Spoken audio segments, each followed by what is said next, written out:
might just run some pinch weld across the top of that one. And so it'll look like that, and just hide that gap. And I've got some left over, so why not use it up? So yeah, it looks better with that pinch weld up on the top, up there. I'm not going to worry about this side. It looks okay the way it is. It's just that side there, I wasn't happy with it. So yeah, I don't mind that now. I can probably live with that, but yeah, I reckon it's neater if you don't use the screws. I reckon you're better off gluing the panels on the wall like I did with the Hi-Ace.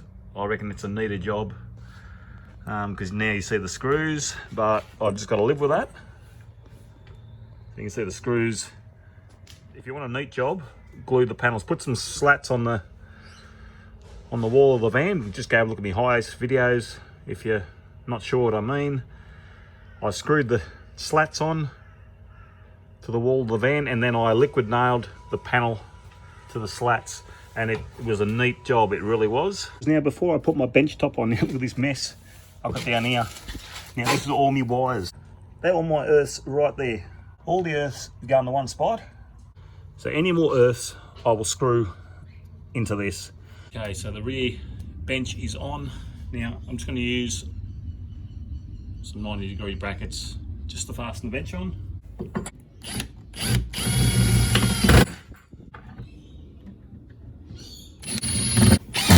Okay viewers, there's the brackets, they're screwed in. This side there's one there, down the back there, on the side there, and then over here there's one in here as well. Now I'm going to make my fuse panel, or my control panel. Now what I've done the same trick. I've got a piece of cardboard. I've made myself a template to this shape here. Okay, so that's it there. Now what I'm doing, I'm making myself a switch panel. Now this, I'll just show you this, I'll put it against the wall here. Now it's going to go something like that. Okay, so it's something like that, and that will be my switch panel. Okay, I've done the same up the top here. I just got a bit of cardboard, traced it out, put it up, tried it. A lot of mucking around, but that's what I've come up with so far. And that little gap there, I'll just live with that, I guess. Or I can put something in there. All my stuff that needs to go in this control panel. I'm going to mount the control panel now. So I'll screw that down, put a couple of brackets up here to keep it mounted there.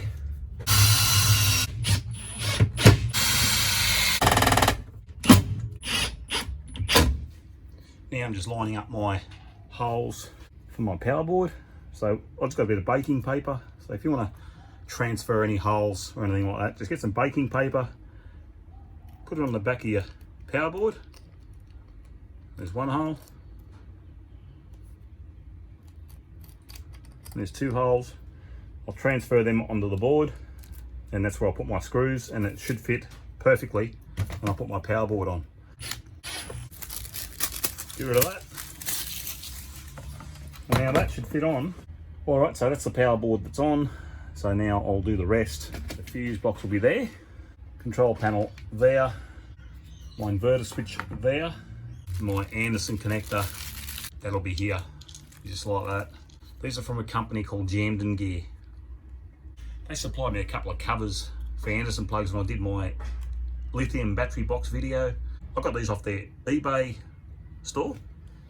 These are absolutely fantastic. They're Australian made and they're awesome. They really are. So I'll put that in here. Yeah, should I need to charge my battery, or should I need power out for some reason, I've got an Anderson connector just here.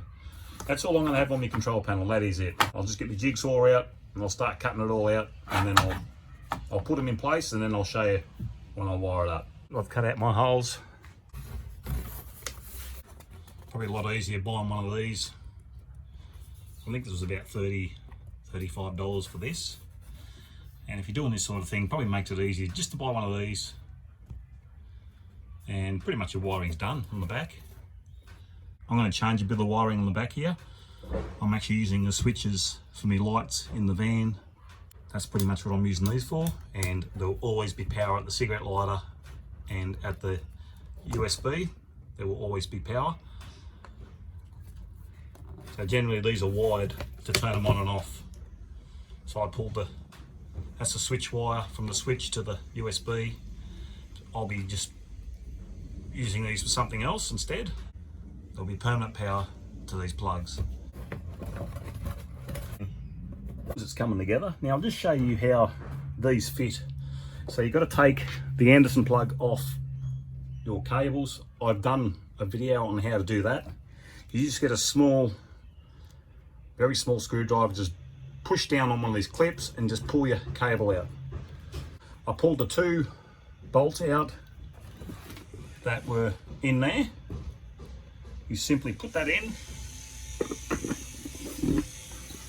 like that, and then just put your bolts back in. And they go straight in, they line up with the Anderson plug.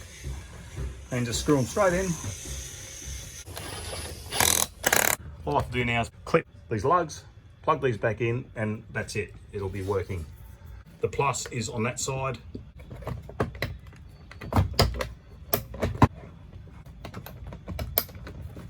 So all these will be coming out of my fuse box. So these get connected to my fuse box. So first thing is connect this big cable to the main power input of the fuse box. So what I'll do, I'll drill a hole here big enough to take this cable. And then I'm just going to strip the PVC. I'll put a terminal on this and I'll just put it onto the bolt. Okay, I'll crimp that on just like that.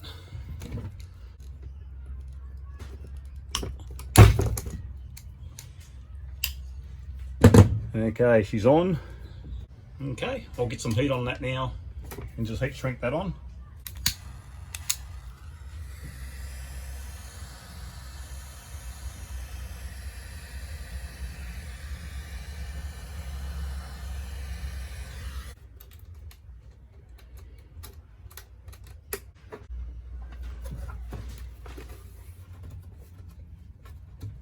So there we have the control panel. That's what it's going to look like. So now I've got to wire it up. So now there is power coming to here at the moment. Okay, I have my light cable. This is for my light at the rear. That's actually on top of my head. This is just one of those magnetic orange lights. I've got to put a plug on here, and I'm going to put that on its own fuse. So now I'm going to drill a hole right here where I want my wire to come up. Put that in there. Okay, I have a piece of paper. That's going to be my fuse box. Okay, and I'm going to be writing down what I put where. So then I know, I'll make something up, laminate it, and I'll put it somewhere. If I happen to get rid of the vehicle, someone sees it, they know what's what. So it makes it a bit easier.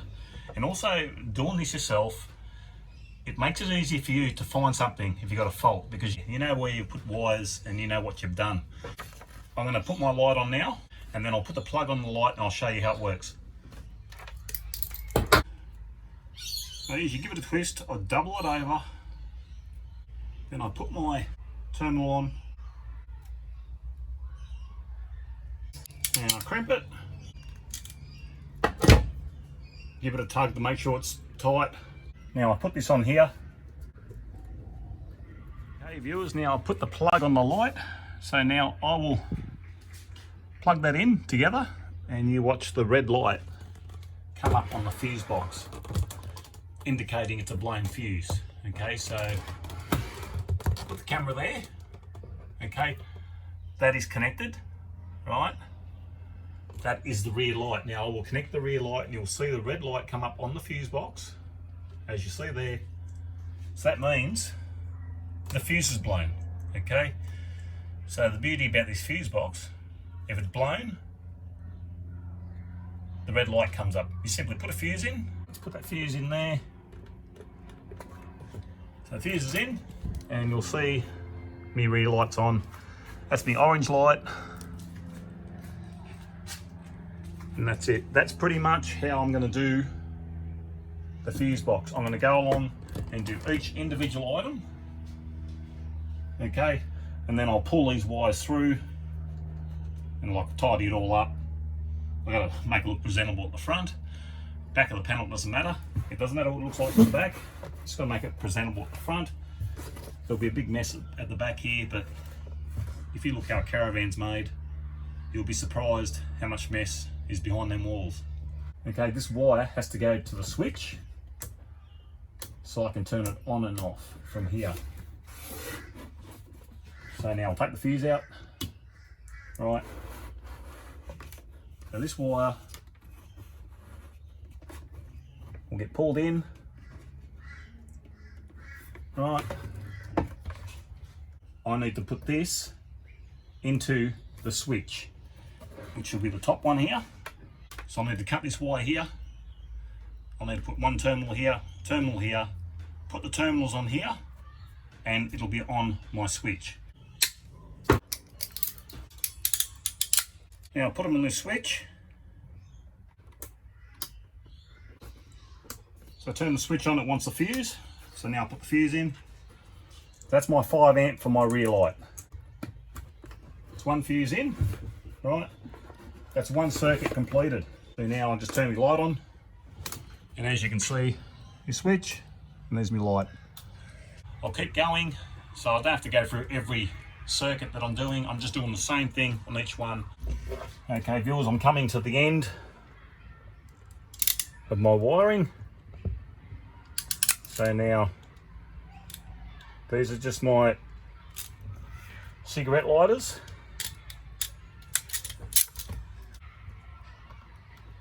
I'll put them on. So I'll just show you there, that bottom switch, that switch down there, that is spare. There is nothing on this switch. That is, if I have something later to put on a switch, I can do it. So there's my rear light, there's my middle light, there is my fan. They're 3 switches, okay? And then I've got my USB, my voltmeter, cigar outlet. Now this is the front. Now I've just got to put terminals on those. So rear light, it's got a 5 amp. The middle light, it's got a 5 amp. The fan has got a 3 amp. Okay, the front cigarette voltmeter, got a 10 amp on that one. USB has got a 5 amp. The fridge has got a 10 amp. So all I have to do now is go grab the fridge and put that in. Now I've got cigar. I'll put a 15 amp in that, and cigar. I'll put a 15 amp in that one. So I have 2 spare slots in my fuse box. So that is pretty much how I've got this wired up. Now, as I said, I'm not a professional, okay, but it's all fused. Something happens, you will blow a fuse, provided you use a bigger cable than the fuse you're using. So this cable here, it's a 6mm. This is capable of 38 amps. I only have a 15 amp fuse on that for the cigarette lighter. Same with that one. The USB, I use the 3mm cable, and the other ones I use the 4mm cable. I use the 6mm cable for the fridge. Just remember, you are creating the weakest link in the circuit using the fuse, and you want that to blow. So long as you use a smaller fuse than what the cable is rated at, you are pretty good to go. Okay viewers, now she's finished. I have to screw it on. That's what she looks like.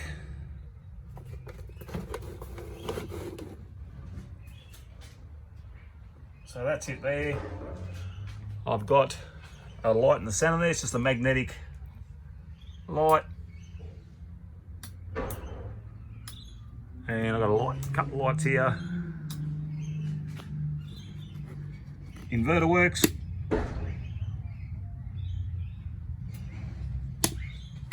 My Anderson plug. All I have to do now is get my fridge. Okay, I'll just show you the difference in Anderson plug connectors. So that one is the 50 amp. That one is 120 amp. That's what's coming out of my battery up the top. That one is the 175 amp. That's the other outlet in my battery as well. So I've got a 175 amp and a 120 amp. That's what my battery takes, these two here. That one there is a 350 amp. So that's quite big. Get a little size of my hand. Just give you an idea how big that is. That is quite big. I think that takes double 0 gauge cable. So yeah, just to show you the difference in sizes. I've got another voltage meter up here, cigarette lighter, another USB up the front. Also I've got I stuck a reverse camera in this as well. Now I didn't show that, but it's the same reverse camera as I got in the Hi-Ace. A $36 eBay special. I'll tell you what, it is absolutely fantastic. I bought a second one. The camera in the Hi-Ace is over a year old now, and it's fantastic. I've never had a drama with it. Really good, 36 bucks. There is junk on eBay, but sometimes you do get good stuff. Okay, now I'm mounting my fridge. Now, the bottom of the fridge has threaded holes. So I just put some flat brackets, or flat bits of steel. They're poking out, and I can just screw down the fridge.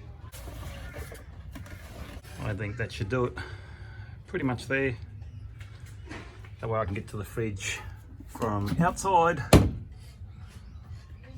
or inside. I can get to it. It just fits perfect actually.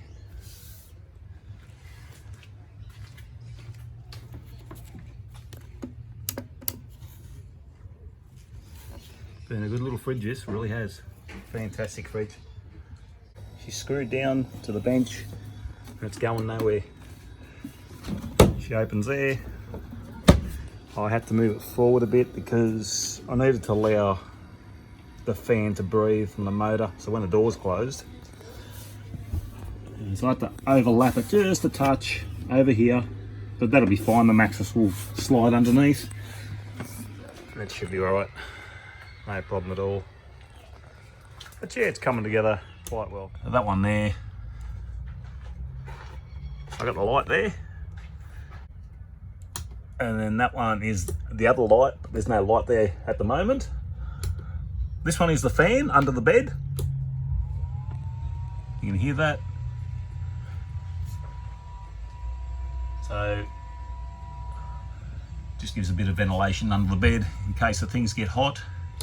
This one is a spare at the moment. There's nothing connected to this switch at the moment. There's my voltmeter. I'm sort of out in the open. The battery's charged. Overcast day. Okay, now I'll turn the inverter on. And you'll see the jug will start. There it is, she's going. And you can hear the inverter making a racket. It's always made that racket when I've got that inverter, that Renogy inverter. It's always done that sound when you put a heavy load on it. I'll show you under the bed. This is under the bed at the moment. Okay, that's with the inverter going. So there's my power board plugged into the inverter. The inverter is earthed to the chassis of the vehicle. There's a 100 amp fuse inside there, and this is on its own power. So that's the Anderson plug for the inverter, which is plugged straight into the battery onto its fuse. 120 amp output in the top of the battery. That is feeding.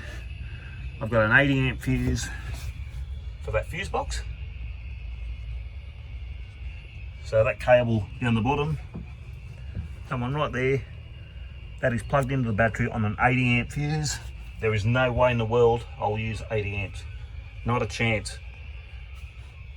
And that fuse box is rated at 100 amps. So you just got to make sure you don't overload anything. Like so when you do this sort of stuff, make sure you use the correct gauge cables. It's like my lights. I used, this light here, I used 4mm cable because it was such a long run. So it goes here, the cable goes across here, over there to the switch, and it goes over, across there, down the wall, down, and it goes right up to the fuse box. Well, that switch, I should say, which then is into the fuse box. It is a mess down there, but you don't see it. And my fans, there they are, I'll turn it on. So when it gets hot, I'll just turn them on, and that circulates the air around here, and there will be a vent in here. I will put a vent here just to let the hot air out when, you know, if this is working very hard or I'm driving, because this throws out a fair bit of heat. So does the inverter. It does get warm when you work it hard. All right, I can cover that up now. I've finally got my mattress. That goes on there. I can put my mattress on, and I'll just show you over here. This is a little storage area as well under the bed. Thought I'd put that there because I just couldn't get to it. Because when you so as you see, you can't get to it. These drawer slides, sorry I didn't show it. They're playing music next door. But what it is, all I did, I just screwed them on. Pretty simple. Yeah, screw there,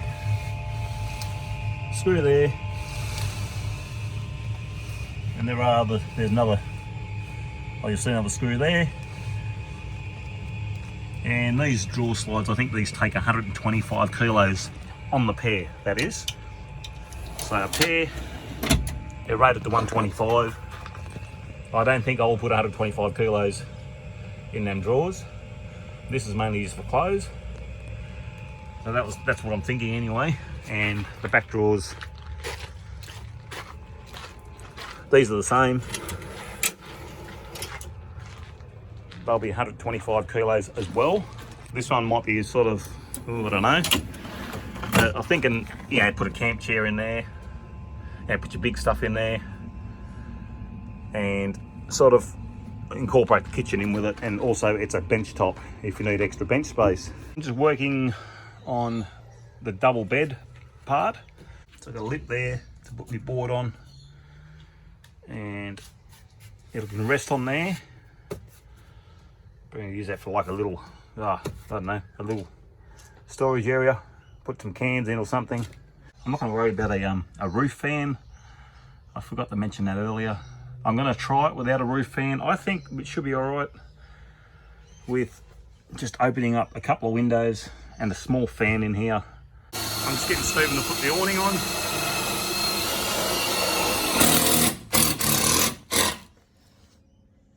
You tight? Yep. Good stuff. All right. So he's just doing that. He's putting the awning on.